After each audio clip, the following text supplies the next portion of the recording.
বৃষ্টি হলেও বিপদ, না হলেও বিপদ। কিছুদিন আগে খরা দেখা দিয়েছিল, মানুষ অতিষ্ঠ হয়েছিল। তারপর বৃষ্টি এলো, কিন্তু সামান্য বৃষ্টিতেই করিমগঞ্জ কৃত্রিম বন্যা পরিণত হয়েছে। শহরের বিভিন্ন এলাকা জলমগ্ন।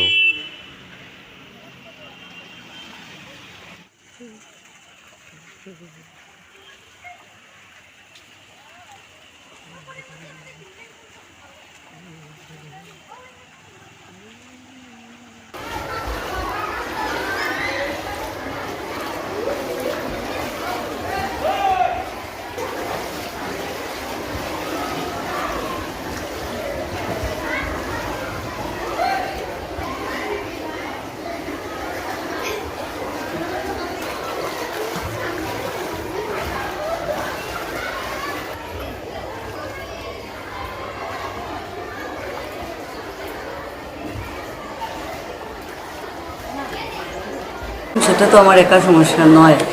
মানে যদিও আমরা স্কুল হিসেবে ভীষণভাবেই সাফার করছি বাচ্চাদের ব্যাপার, কিন্তু পুরো শহরেরই ব্যাপার নিশ্চয়ই আমরা অবগত করিয়েছি এবং ওনারা যথোপযুক্ত ব্যবস্থা নেবেন বলে আমরা ভীষণভাবে আশাবাদী।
আপনার বাড়ি এখানে জমা জল, আর গত বছর তো ফ্লাডের জল এই যে ড্রেন ট্রেন পরিষ্কার করা হয়েছে না নি? তো পরিষ্কার হইছে না এখনো।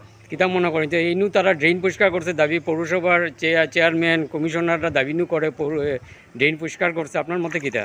আমার মতে তো এখনো পরিষ্কার কিছু হইছে না। আচ্ছা,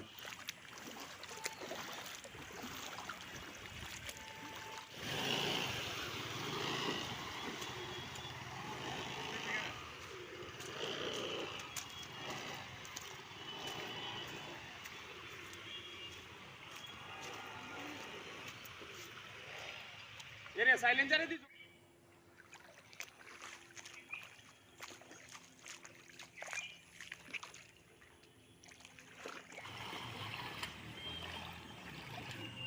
আমার আমাদের তো সাংঘাতিক অবস্থা। এইভাবে পৌরসভা যে করেছে, আমরা তো এত পরিষ্কার পরিচ্ছন্ন করা হলো, আজ শুধু এক কুদাল মাটি টানা হলো আর সোশ্যাল মিডিয়াতে দেওয়া হলো, এটাই হয়েছে কাজ। এটা প্রমাণ হচ্ছে, আজকে প্রমাণ হচ্ছে এটা, যে অল্প বৃষ্টিতেই, এখনও কিন্তু পুরো মাত্রায় বর্ষা আসেনি, অল্প বৃষ্টিতেই এইভাবে করিমগঞ্জ শহরের অবস্থা। আজকে নিচে জল, উপরে স্ট্রিট লাইট, বিগত বহুদিন থেকে স্ট্রিট লাইট নেই। আজকে কি হচ্ছে প্রত্যেকটি ওয়ার্ড আজকে পরিষ্কার পরিচ্ছন্নের নামে কিছুদিন পর পর বলা হচ্ছে যে দেওয়া হচ্ছে অত লাখ টাকা দেওয়া হচ্ছে, অত লাখ টাকা দেওয়া হচ্ছে। কোথায় লাখ টাকা আর কোথায় জল? বিশেষ করে 25 নম্বর ওয়ার্ডটা বিশেষ করে বলুন, এটা 25 নম্বর ওয়ার্ডে আজকে শুধু সোশ্যাল মিডিয়াতে ছাড়লাম। আমি বিজেপির কমিশনারদের বলবো, সোশ্যাল মিডিয়াতে ড্রেন পরিষ্কার করার সময় যেটা ছেড়েছিলেন ওটাকে ডিলিট করার জন্য, এবং আজকের যে জলের এইটা তুলে ধরার জন্য। না, যে পৌরসভা তো দাবি করছে ড্রেন পরিষ্কার করা হয়েছে, ড্রেন পরিষ্কার করা হয়েছে, এইটু প্রমাণ মিলছে, এটা তো প্রমাণ। ও। পৌরসভা ব্যর্থ। প্রতিশ্রুতি দিয়েছিলেন নির্বাচনে বৈতরণী পার হওয়ার জন্য, যে আমরা যদি ক্ষমতায় আসি, পৌরসভা দখল করতে পারি, আমরা 2-3 মাসের ভিতর সব স্বচ্ছ করে দেবো, সুন্দর করে দেবো। এখন আমরা বুঝতে পারছি যে শুধু একটা ভাওতাবাজির দল, ভাওতাবাজি দিয়েই চলছে, সমগ্র দেশটাই চলছে।